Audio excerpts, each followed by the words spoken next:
Wanted to reach out to all of my friends out there struggling with addictions. It's a super challenging thing to face, and there's so much of it in the world today, and it's so easy to fall into the trap of addictions. I know myself with my phone,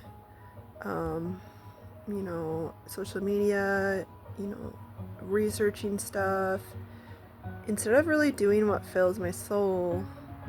But it's definitely a lot better these days than what I went through when I was younger. And so I just wanted to tell you guys a bit of my story with addictions and how I got out of it. And I just want you all to know that there's hope out there. And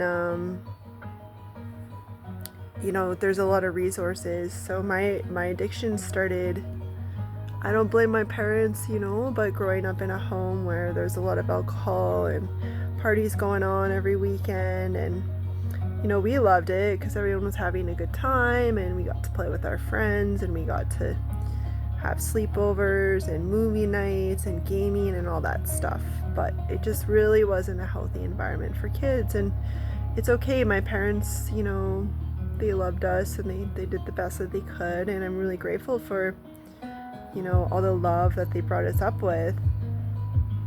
But when I got into junior high and started to experiment with relationships and alcohol and cigarettes, I fell into the wrong crowd. My twin sister went the opposite way of me. That's when we split paths, because up until then I'd say we were pretty similar.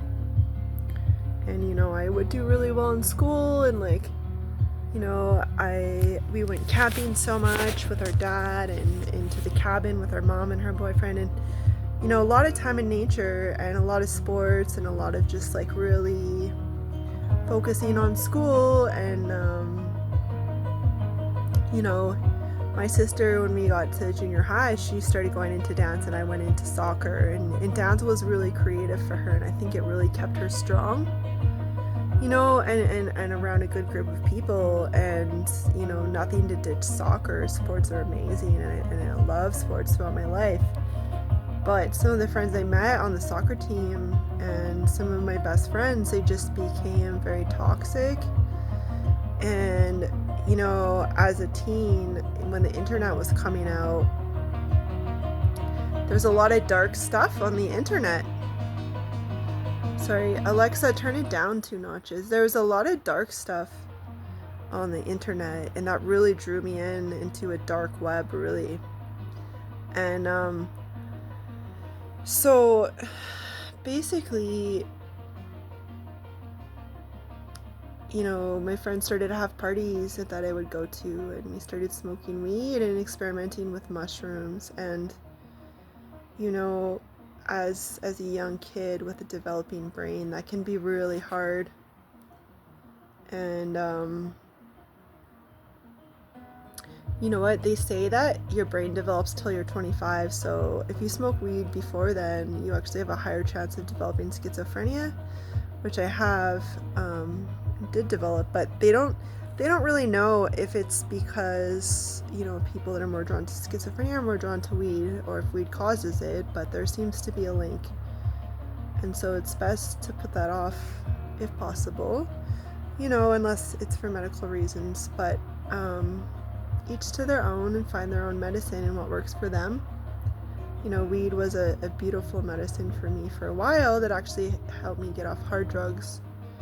So in junior high, I just couldn't get along with my mom and her boyfriend, and I'm not blaming them. My sister thought she had awesome parents and stuff, so I don't know, I reminded her of my dad, and I just kind of became this rebellious teenager that didn't want to listen and just wanted to argue. But I didn't want to argue. I wanted peace. I started to see all the problems in the world that my peers didn't see, and I saw the world as a really dark place, and nobody really understood me, and I was very secretive, and I started self-harming. And I'd go on the internet, and there was pro-suicide websites, and there was anorexic websites and bulimia and stuff, how to starve yourself, and tips and groups. And I was like, oh, I belong part of a group and we all believe in the same thing. But it was this really dark obsession, and I reached out to the kids helpline, said I was cutting, and they called my mom and told her. They put me on antidepressants, which made my suicidal tendencies come out, and eventually I attempted suicide and ended up in the hospital over overdosing on drugs. And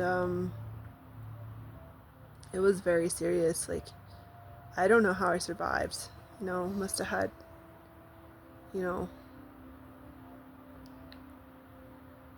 been looked after by the divine. And so I woke up that morning and I had thrown up on the floor, and I went to the bathroom and I was just crying, and I went to my mom's room and she knew something was wrong, and she said, did you take something? And I said yes, and immediately called the ambulance, who saved my life. Rushed to that hospital with my family, surrounding me and pumping me full of charcoal, I believe it was, or pumping my stomach or something. And they said, you're really lucky to be alive. And I was in the hospital for 6 months, going to school, finishing grade 9, and ended up graduating. And that's when part of my healing journey began, but part of my darkness, it got worse after that. The healing journey, I think, was in between grade 9 and 10, when I started volunteering with Between Friends Club with kids with developmental disabilities. I don't know if that was between grade 9 and 10 or 10 and 11. It's hard to remember things, honestly.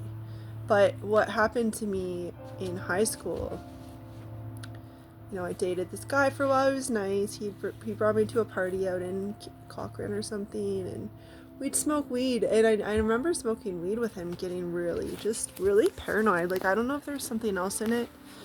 I didn't know the guy that well, but he seemed nice, and we had a good time together. But the weed made me really paranoid, which is kind of the beginning of my drug-induced psychosis stuff. And back then I was under 18, but I could go to the movies. I don't know how they let you do this, but I would rent all these movies of drug addicts. Like, I can't even remember what the movies were called.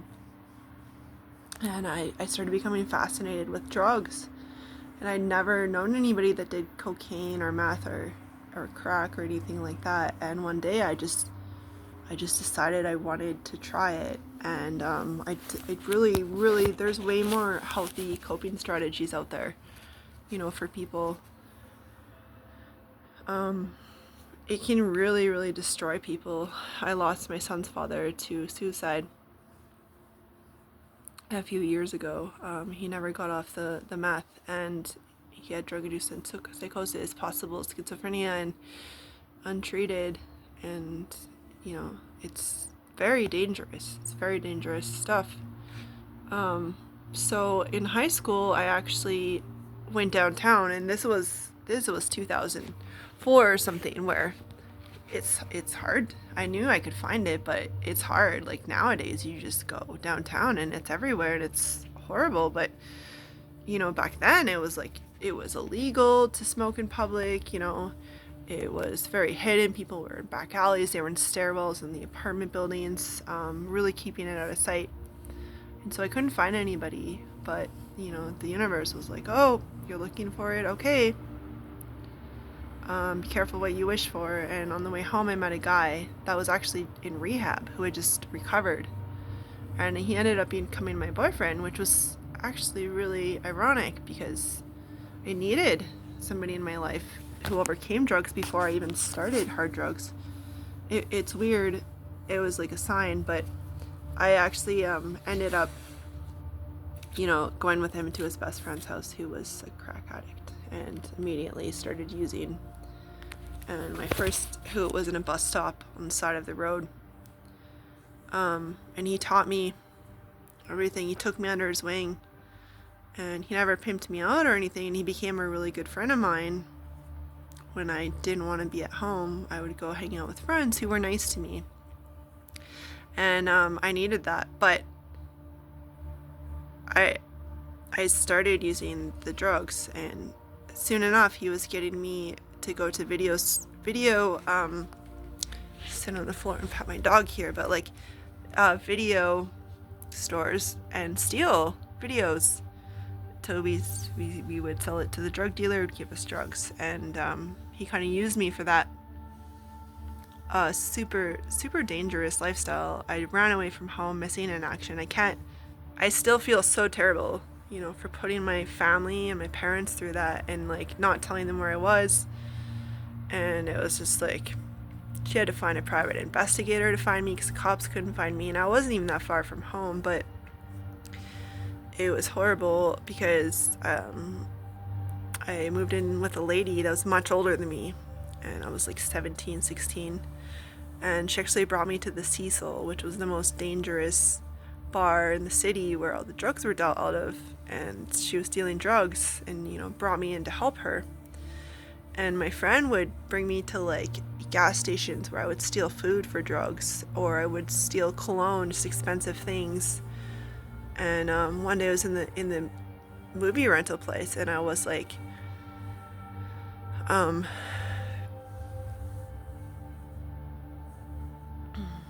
the reason I'm telling all of this today is because I kind of had a wake-up call last night after watching a near-death experience YouTube video about helping people with addictions and homelessness, and how it's our role to do that. And so I stayed up till 1:30 applying for jobs in the field of homelessness and addictions and volunteer jobs and stuff, so that this wasn't all in vain and I can pay it forward and help other people. So if you guys know of a job for a peer support worker, as I'm trained in peer support and experienced, I'd love the opportunity to help people. That's why I want to make this video, if I can reach somebody and put this on YouTube. The hope story is coming, but yeah, there's a bit more of the dark story first. So I'm basically like,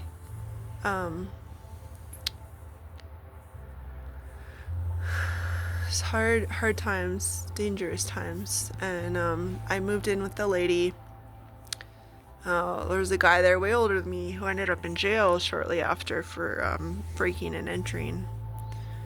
Drugs make people do stupid things that put them at risk of jail and murder and suicide and overdose, and it's like why? There's so much better ways to fill your soul than these things that just kill you.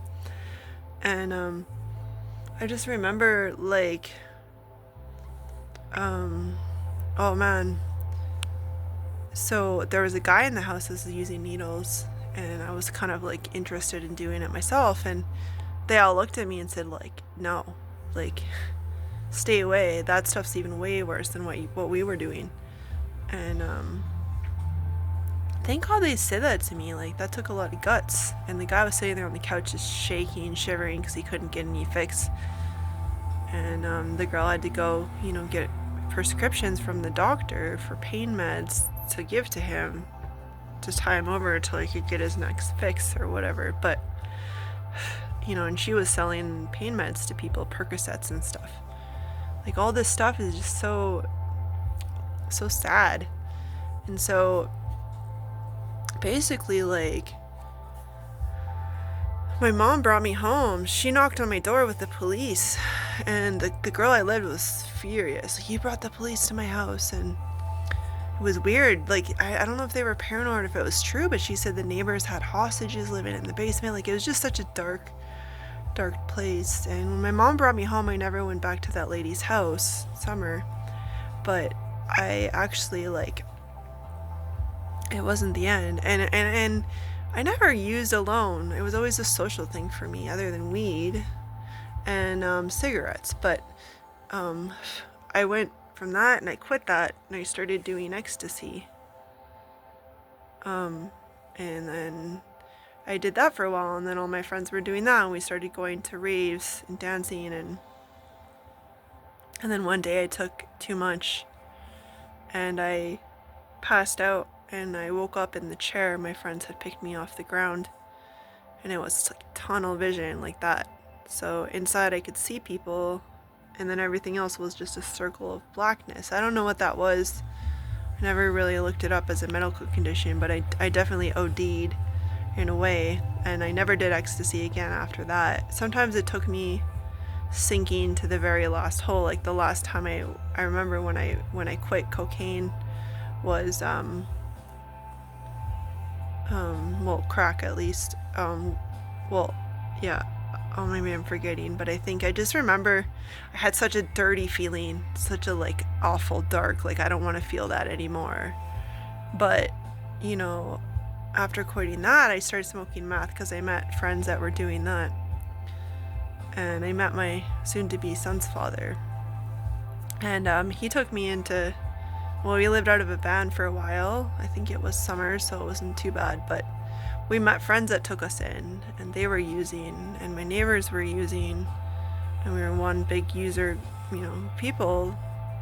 We would listen to music, but that's when my healing journey began, because we'll call him Jim, my son's father. It's not his name, but let's call him Jim. He would get high and do art or tattoos or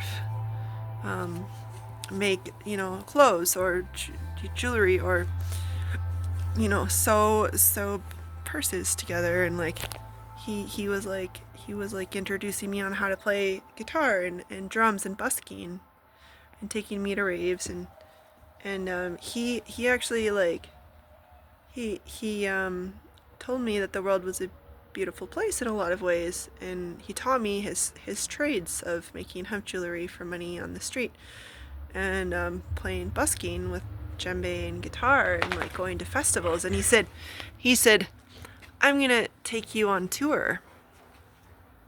He's like, I'm gonna take you on tour. And I'm like, what do you mean tour? And he goes, well, we're gonna go to festivals everywhere, and we're gonna make hemp jewelry and busk for money. And he taught me how to dress like a hippie and wear really beautiful tie-dye clothes, and we'd go to the thrift stores, Value Village and stuff, and dress really beautiful and colorful.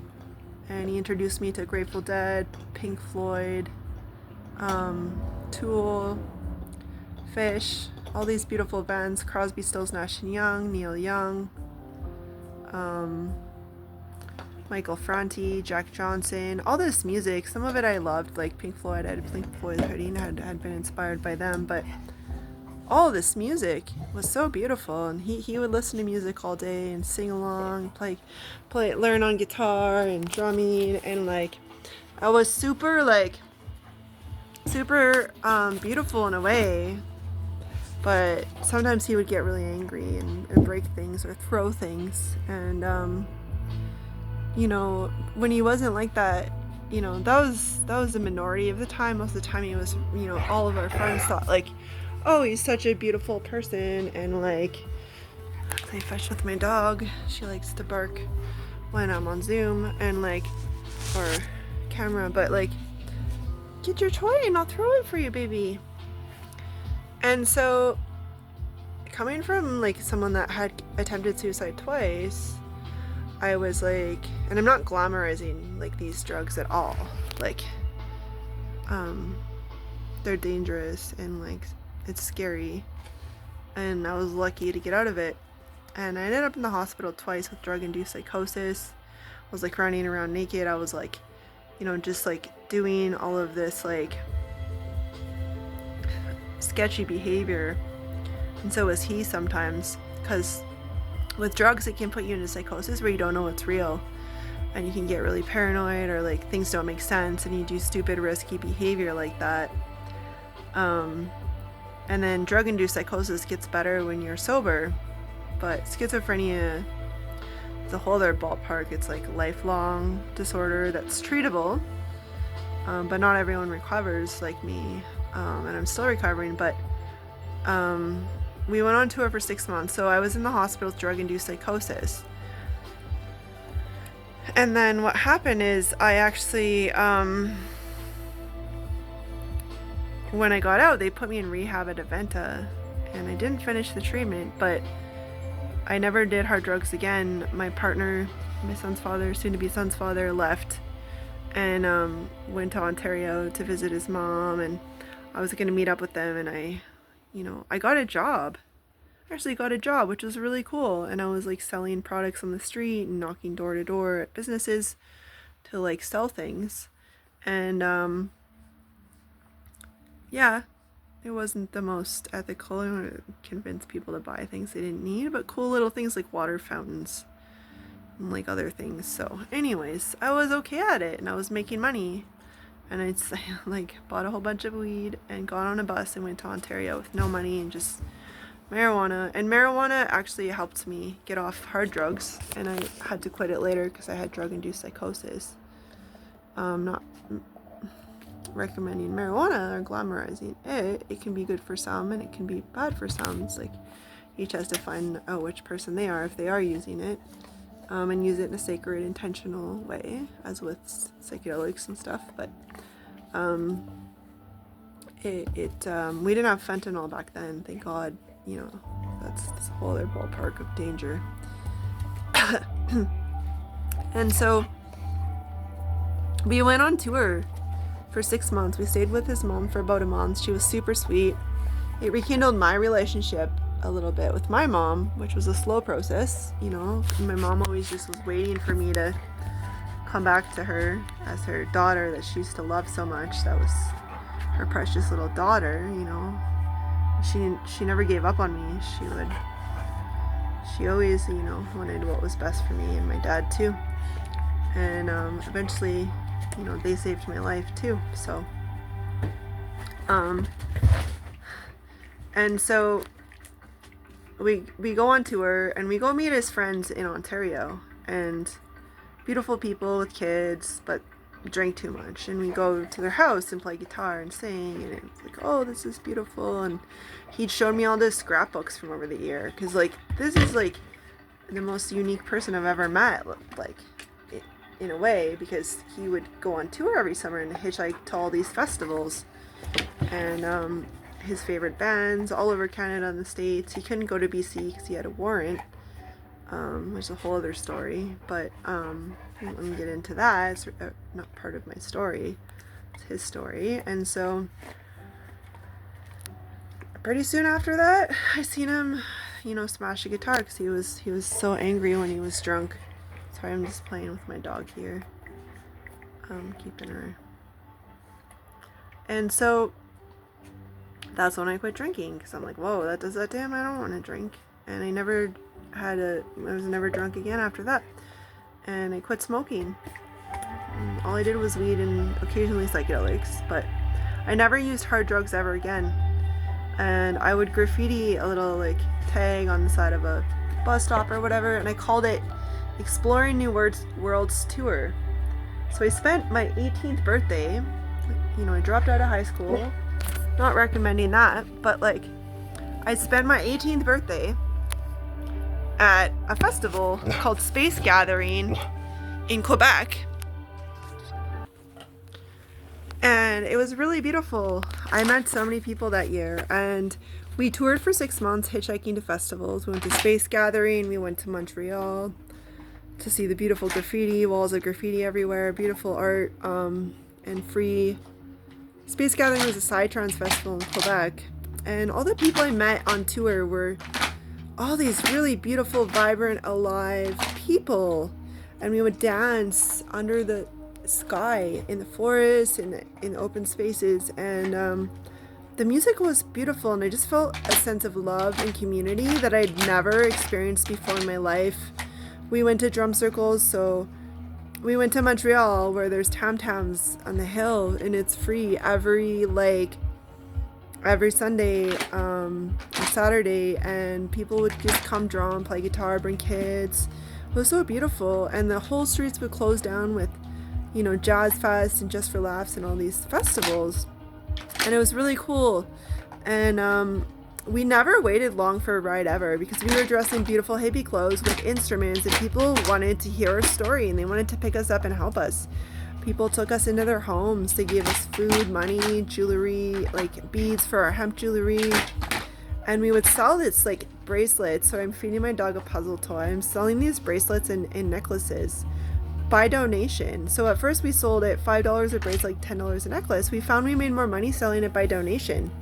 People really wanted to support us, and the jewelry was beautiful. We found like really beautiful intricate glass beads, and we were like, you know, into psychedelic clothing and art, and like making our own clothes. Like we could get like a tie-dye towel with like rainbow shorts from Value Village and sew it into like bell bottoms, or all these different things, like Pink Floyd, you know, t-shirt, and turn it into like a pair of pants, things like that. And Brian had like a huge stack of CDs.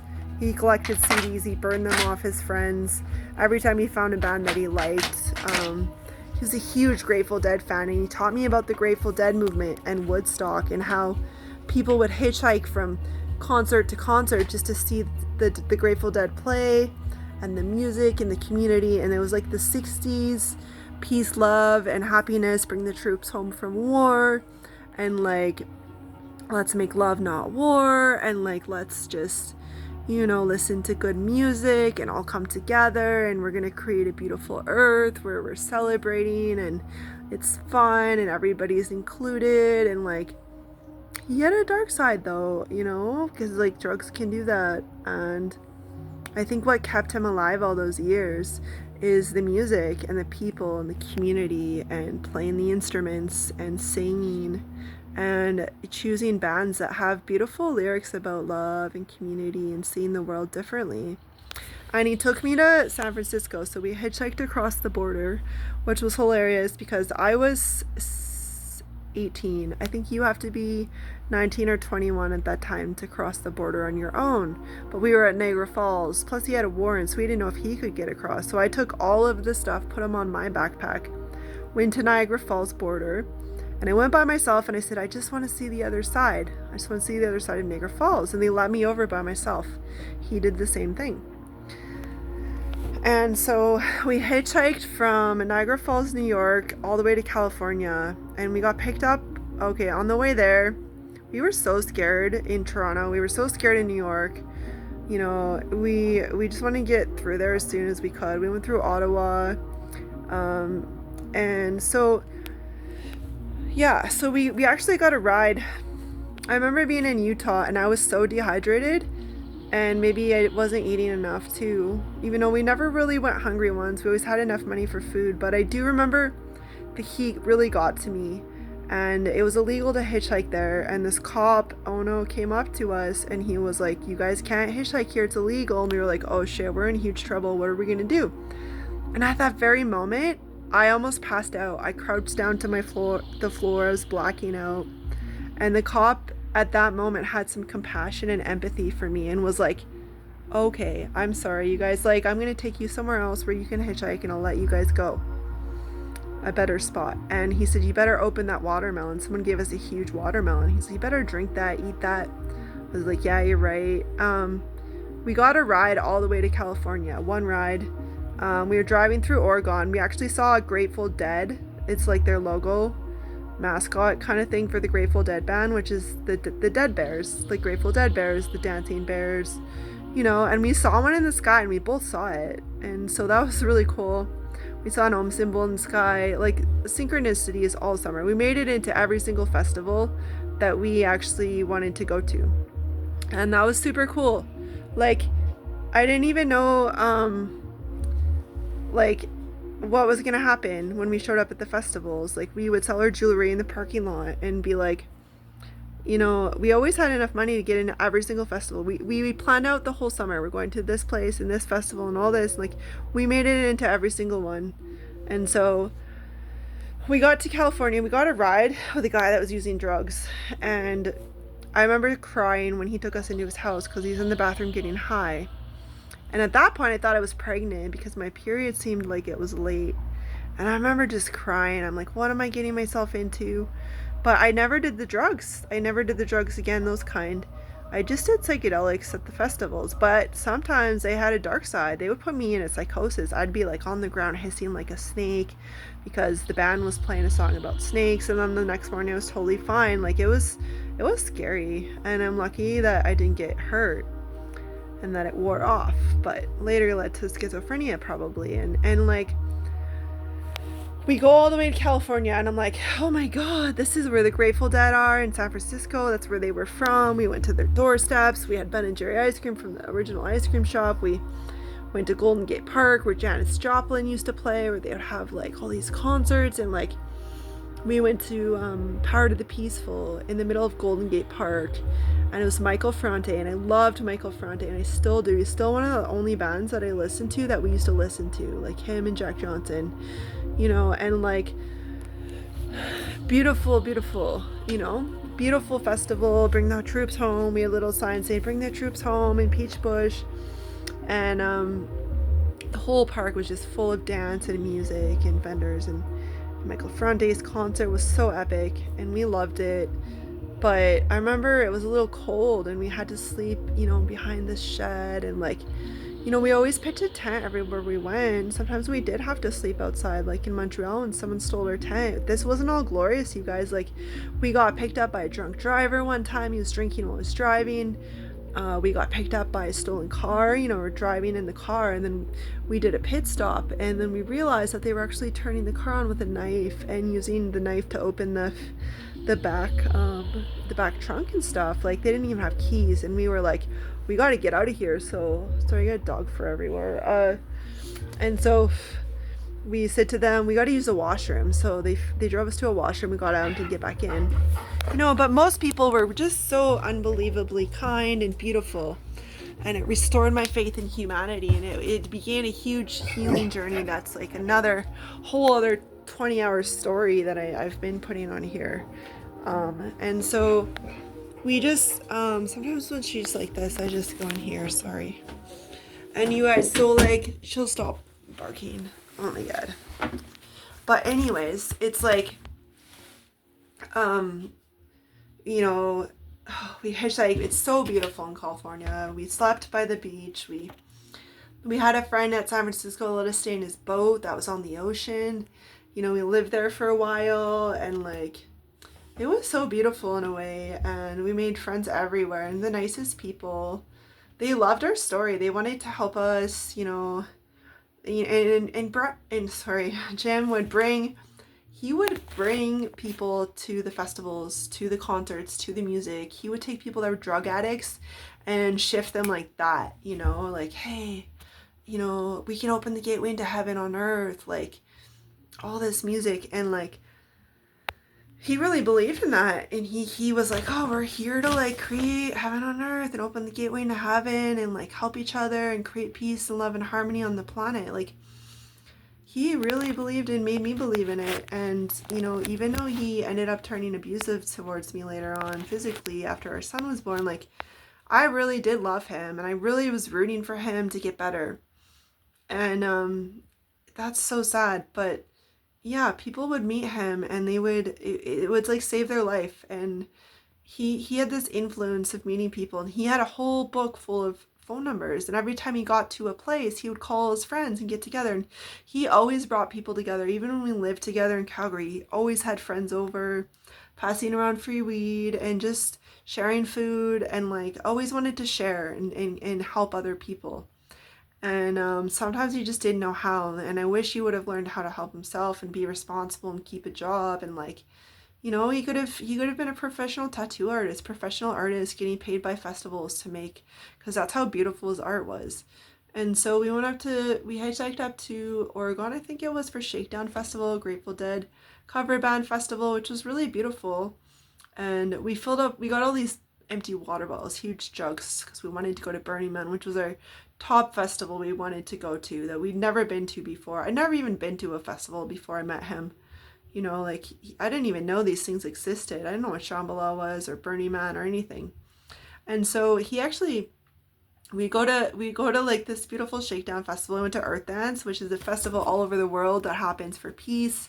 It happens here in Calgary. It happens all over the world. Dance for peace, music, love, art, creativity and stuff. So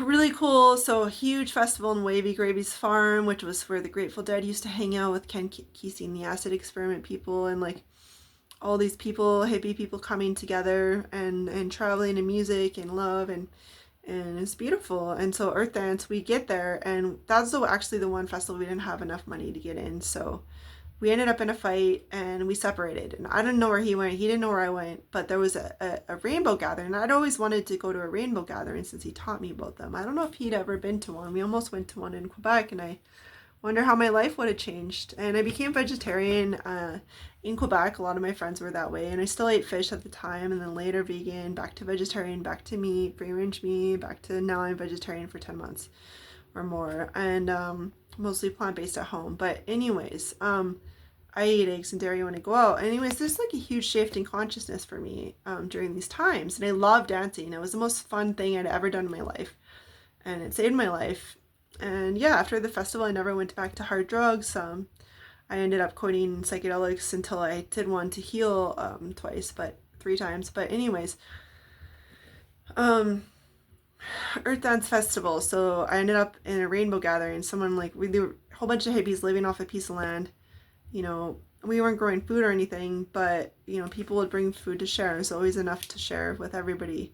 And they'd cook it up and pass it around, and that was beautiful. And I was like, I felt at home and safe, even though I was ditched in the middle of nowhere, and I didn't even have a cell phone back then. And so what am I going to do? But I was like, it's okay, I'm surrounded by good people. And someone snuck me in. This one person had like a van, and they would sneak people into the festival and come back out and go back in with more people. And so I reunited with my boyfriend, and we had a beautiful time, and we got to see our favorite band play and some other cool bands. And then we went to Nevada for Burning Man. So Burning Man's a huge festival in the desert, and it's like 50,000 people at the time. And it's radical self-expression, radical self-reliance. So, you know, it's all about gift giving. There's nothing for sale except for, I think now they sell water because they should, you know, it's for safety reasons. Everything's free alcohol, free food. But you want to be self-sustainable. You don't go there to like depend on other people, that we did because we didn't bring our own food. But we had made so much hemp jewelry as gifts. And so we went to Nevada. We filled up our water jugs on the side of a building. And what happened is, like, in this building, they got mad at us because it's Nevada, it's the desert. You know, you shouldn't be stealing water. Water is precious there. Here, you can fill up jugs anywhere, and it's like not a big deal. But we kept the water, and yeah, we didn't get in the first night. We were so devastated, and we're like, oh my god, we're in the middle of nowhere. You know, we're trying to get a Black Rock City Burning Man, and, you know, it'd be a dream come true. And like, what if all our dreams fail? What if we don't make it into the festival? We don't have enough money. We're short. Tickets were like $500 each or something. And Brian put up his finger and said the Grateful Dead slogan, affirmation, I need a miracle every day. And we both did that, and we went to sleep. And next thing in the morning, we're on the side of a road with a sign looking for free tickets to Burning Man. And we have all our beautiful hemp jewelry that we worked so hard to make. And 2 people came up to us at the same time that didn't know each other and gave us a free ticket.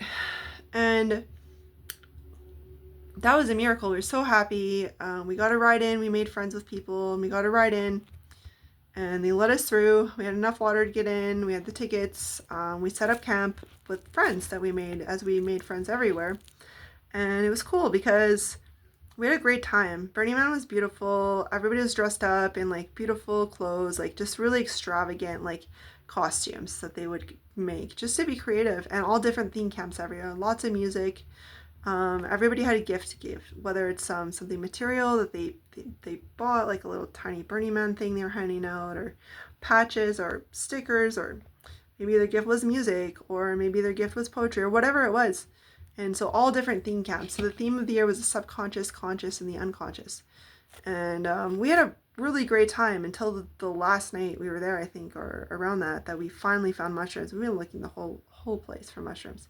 Super hard to find. You'd think a festival like that would, you know, is way easier to find mushrooms at like a smaller festival. And which is a good thing. We didn't need that, because wow, it's not a good place for me to do mushrooms anyways. It's a really bad trip that night, and like, oh my god, the world's gonna end kind of trip. And that was horrible. I think that was really maybe the last time I did mushrooms for fun, and only a couple times after that for only healing purposes only. It wasn't fun. And it's like leave no trace. So there's all theme camps everywhere. So people would have build all kinds of art, art cars, art camps, and like different themes. We stayed in this pancake house where their job was to like make fun of everybody on a microphone that walked by. It was supposed to be funny. We liked it. I don't know. And they were like, if you find us a song, what was it? The Dragon song? Or no, Tiger. What's the song called? The Tigers. I forget. Eye of the Tiger. If they were like, if somebody can find Eye of the Tiger, this my friend's gonna drink a whole bottle of maple syrup. And eventually they found the song from somebody, and then he did it. That was weird. What a weird camp. There was way cooler camps than that. It's kind of a dark one, but yeah, the art and the creativity and the expression. It was about leave no trace. Like you're supposed to take everything with you when you go after, and like of course there is a lot of garbage left behind, unfortunately, and the locals are sad about it, and people there would go to the local hot springs and the locals would be upset, like, why are you here, this is our sacred space, like, but then some people loved it. They're like, well, we welcome these people here, it's a big party. And I just wanted Earth and life to be one big party, and like, oh, okay. And I was just starting to have different values and explore what it means to be human. And after Burning Man, we went back to San Francisco, and there's all these army jets flying overhead because there's some sort of event going on or something to promote the army or something. We were scared of the army, so we were so terrified from it. We were like, we got to get out of the States. We got to go back to Calgary. And we were going to either go back to Calgary, stop at the Barter Fest on the way home, which we never made it to. We only get home fast. Barter Fest is a huge festival where people just trade things. It's like Burning Man is gift giving. Barter Fest is like you bring things to trade with people, whatever it is. Beautiful idea. And we didn't end up making there. We ended up going home. We were going to either come back to Calgary and get settled somehow before winter came, so we didn't have to be homeless in the winter, or go to Hawaii and live off the land. We were going to sail out to Hawaii, or we had this like big plan, and we decided to go back to Calgary. And I said, Mom, you want to take us in? She said, hell no, you don't treat me right. I got my other kids to protect, I was like, I understand. My dad took us in, but he said, you guys can sleep on my floor, but you got to get jobs. And we got jobs fast because we actually wanted to get our own place. And as soon as we got our own place, and I started working at Nellie's restaurant, and so did he, at 2 separate ones. And that was the beginning of my like, oh, work ethic and like responsibility mindset. And I'm glad my dad taught me that. And as soon as we got our own place, I realized I was pregnant. We probably didn't use contraception. I don't know why. I never thought about it. Wasn't intentionally having a kid. Wasn't intentionally not having one either. So got pregnant. It was his second kid. And yeah, he ended up going back to drugs as soon as we got back to Calgary, meth.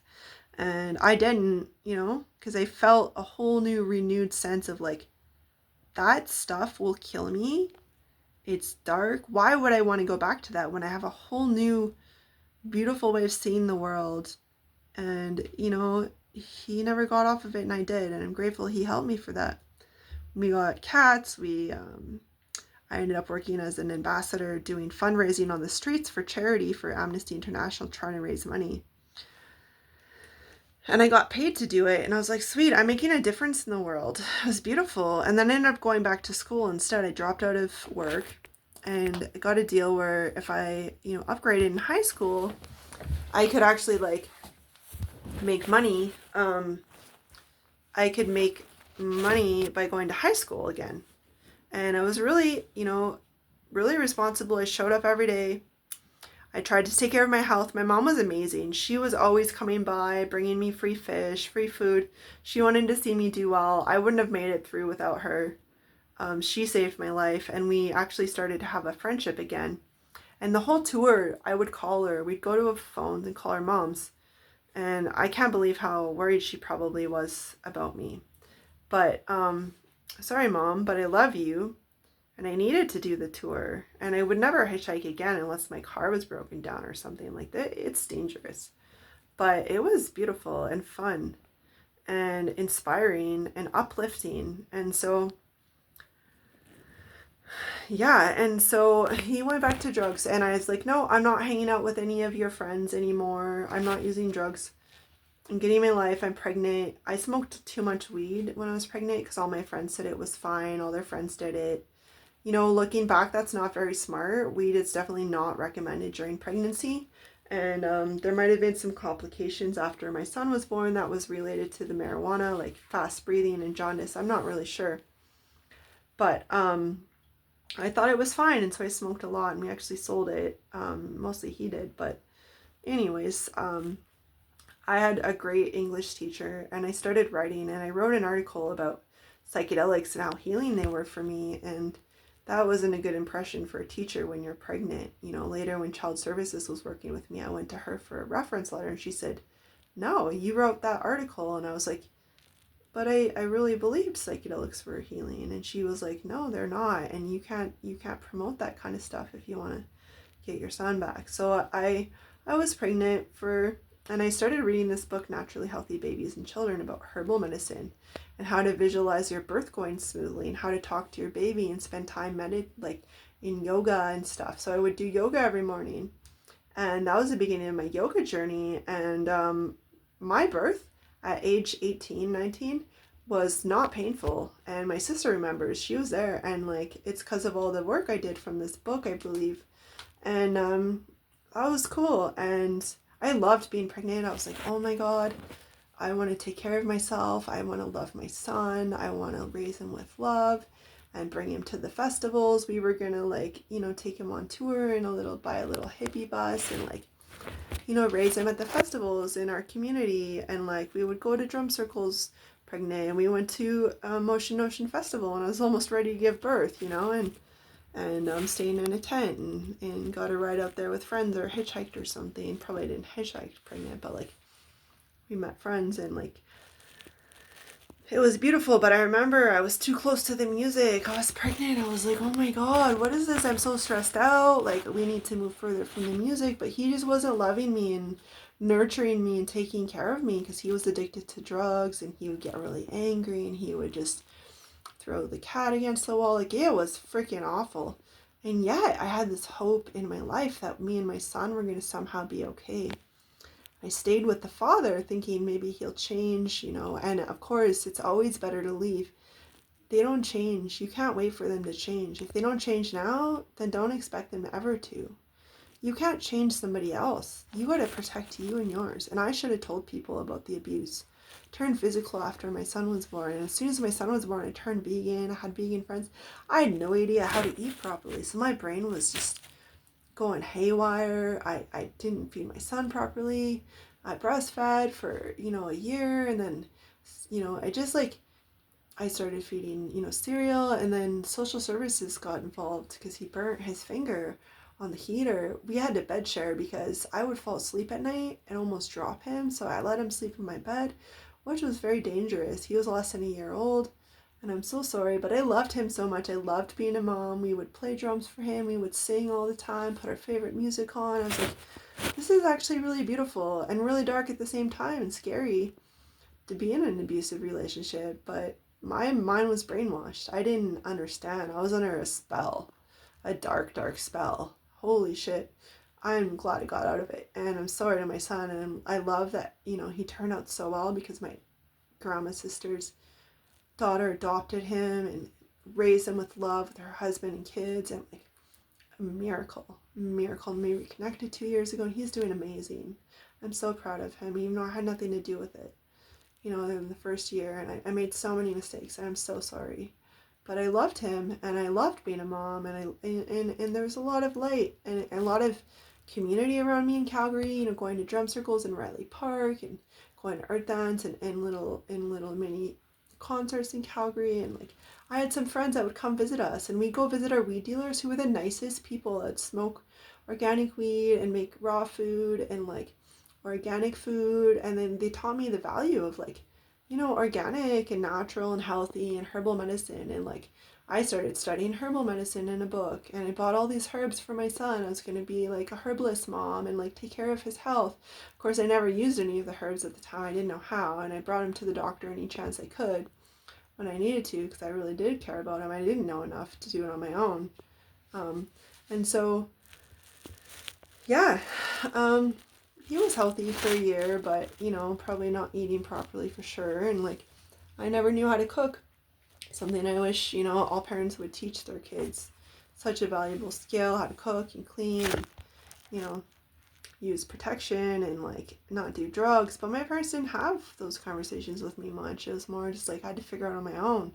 They did the best they could, and yeah, they probably did tell me some things and I probably just didn't listen. But anyways, so after a year I finally was like, I need freaking help. He strangled me, my neck was black and blue. I was like, I need out. And so I went to a women's shelter and brought my son with me. And what happened was like that he, you know, they didn't call the police or anything. They don't do that, I guess. I could have done that, but I went to get back with the father with my son because I had to go visit my landlord and do an inspection.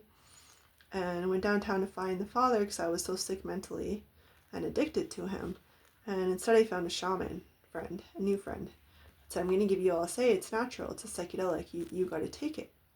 And I was like, oh my God, okay. Let me try this. And so I said, well, at first I said, can't take it. I said, I'll go into psychosis. And he said, no, you won't. It's natural. Like, it doesn't do that. This is different than LSD and mushrooms. Nothing like you've tried before. I'll protect you and take care of you. I do it every day, he said. And he said, I'm a healer. I'm a shaman. I'll work with you. I'll protect you in your science and go through my breast milk. And he said, no, it won't. Anyways, then I'm going in psychosis, and it was like down this dark spiral trip. Like, oh my God, the world's ending. I don't know who I am. I want to jump out the window naked. Like, just completely out of it. And like, I'm trying to take care of my son that night.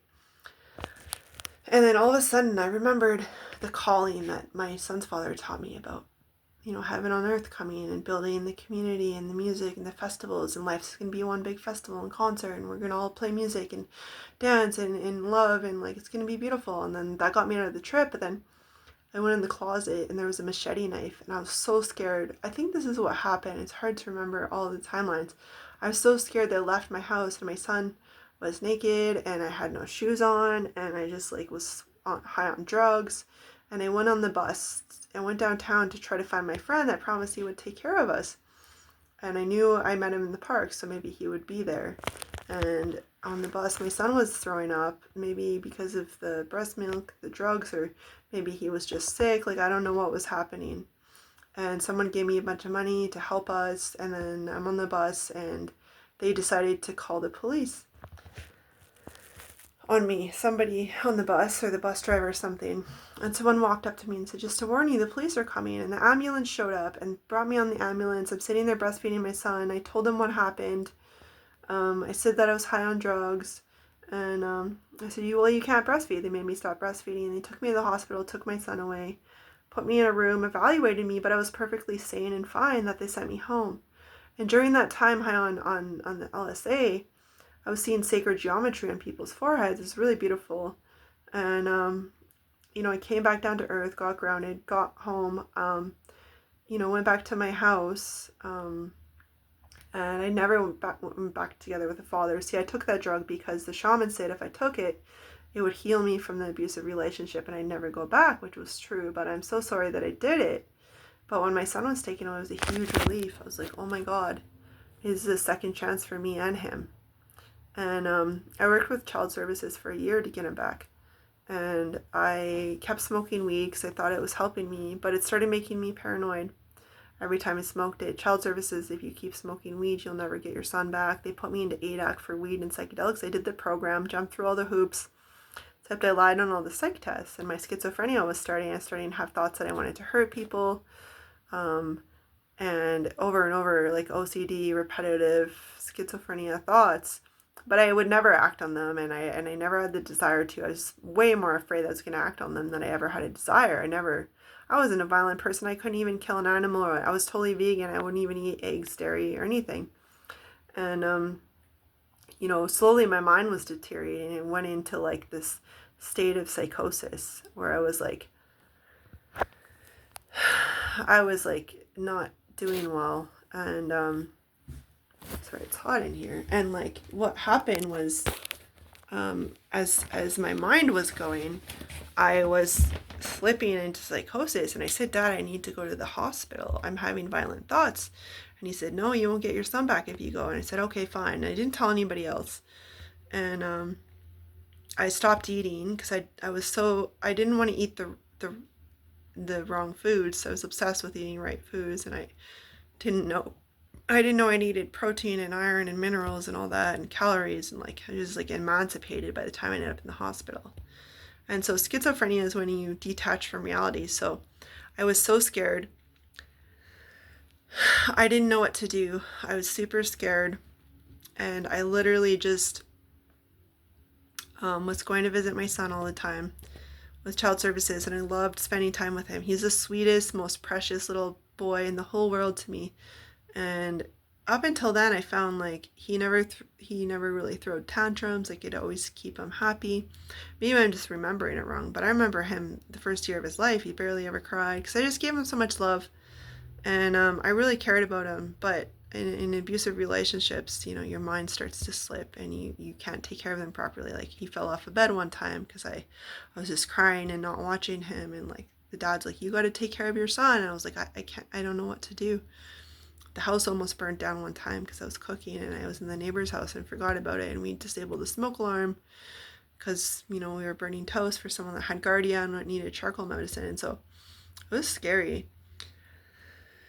And yeah, I had to give away all 5 of my cats because my boyfriend kept, you know, disappearing, and I heard if you breastfeed with cats you get parasites potentially. So that was devastating to have to give all my cats away, and I didn't want to separate them, so I brought them to a home only with a lady that wanted all of them. It was like my only way of, you know, getting rid of them, which made no sense, and ended up being fraudulent. And she probably resold the cats because she's like, oh, you can come visit, blah blah, and I call her to visit, and she's like, don't ever call her again. She's swearing at me. So really sad. And after my son, he was in foster care for a year. The foster parents were amazing. They made me scrapbooks and pictures and letters and took him camping every weekend. He was with all these friends, and they really loved him. It was like a miracle.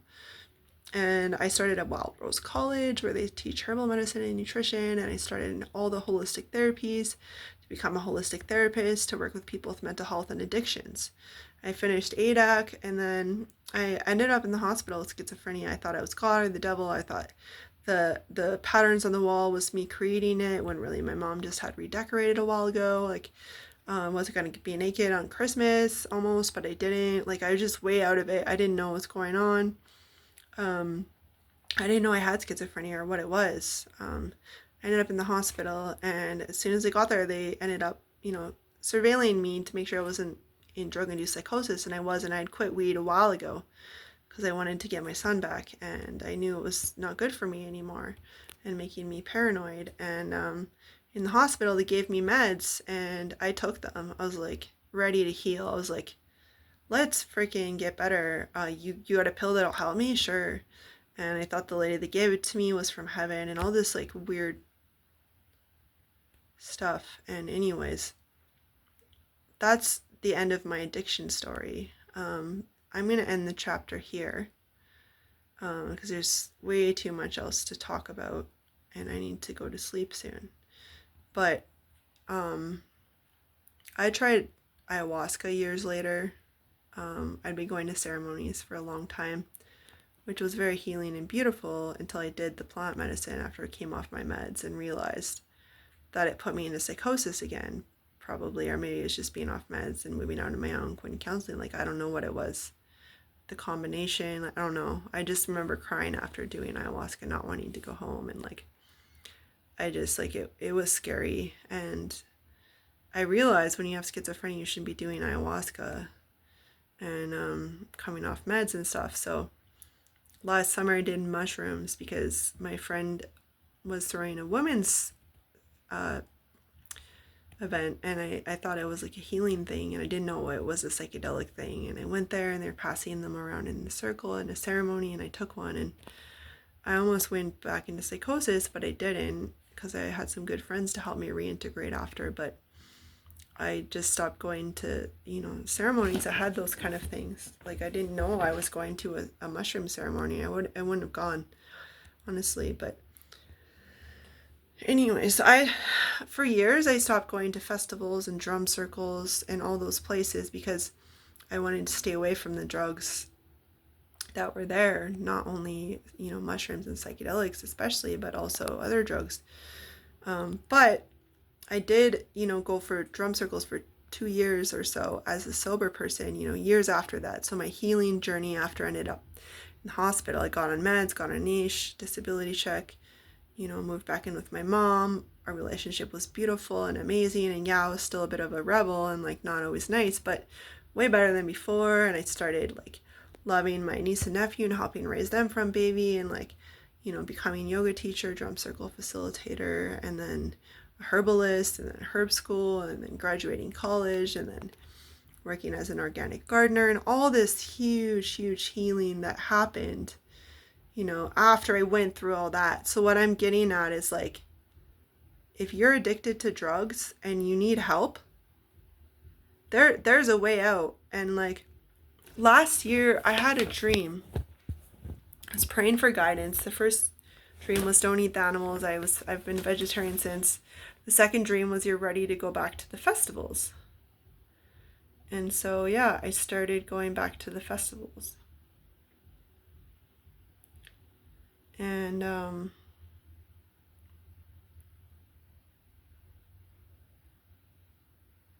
yeah, it's just like I've been going to the drum circles ever since.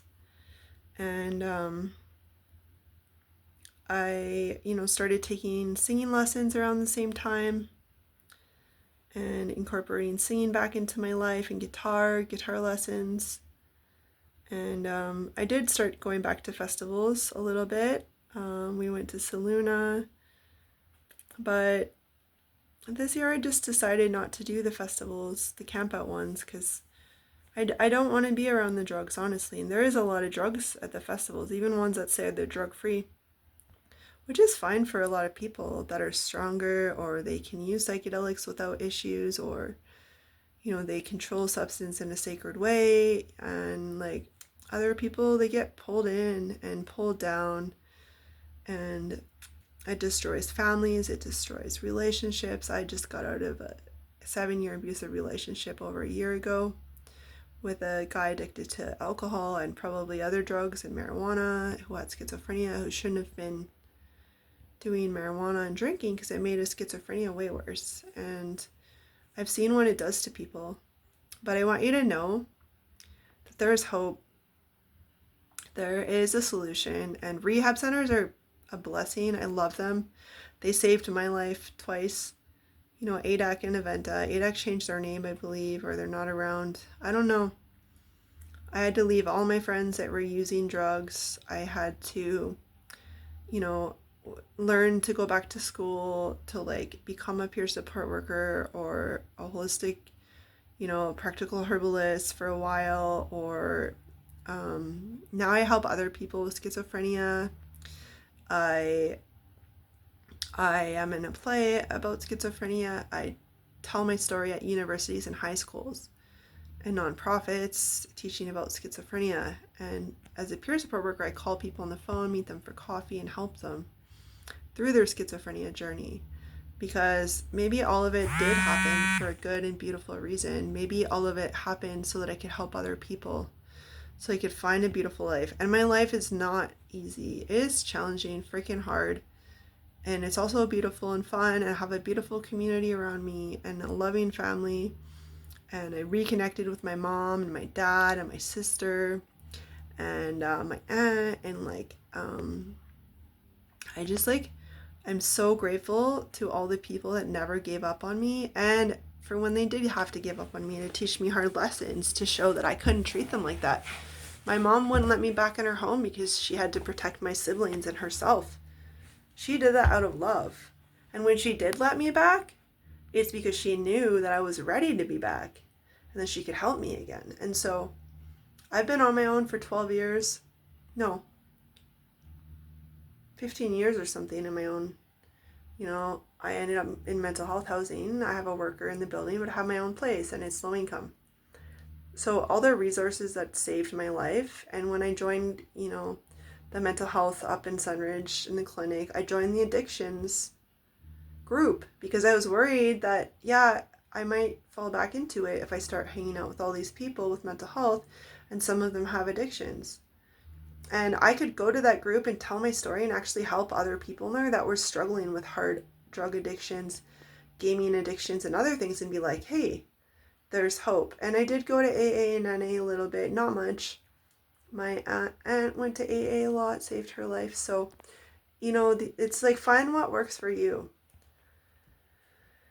And I think purpose, community, you know, drum circles, festivals, concerts, all these things can be really beautiful and really healing. You know, creative hobbies, learning how to play drums, learning how to play guitar, earth dance, all of these things, traveling, you know, making new friends, connecting with friends, staying in touch with old friends, all of it, it's just so healing. And, you know, I really want to work with people with addictions now, and like, it would just be really cool to be able to give back, you know. And yeah, I'm gonna end it at that.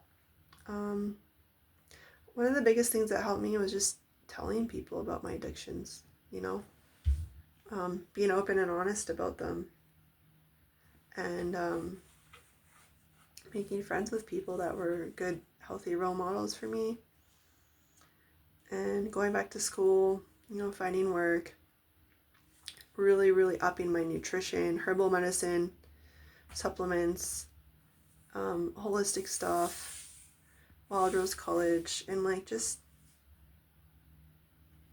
you know, finding a way to heal. And so whatever way you find to heal, find it. Go within yourself, meditate, ask yourself, what do I need? What will heal me? What's my gift? How do I offer it to the world? How do I help others? How do I use what I've went through to help others going through it? And just really believe in yourself, believe in the path forward, believe in the possibilities, the opportunities, the love surrounding you, the people, the resources, you know, the networks, and figure out what your calling in life is, and live it with all your heart. So love you all. Much healing.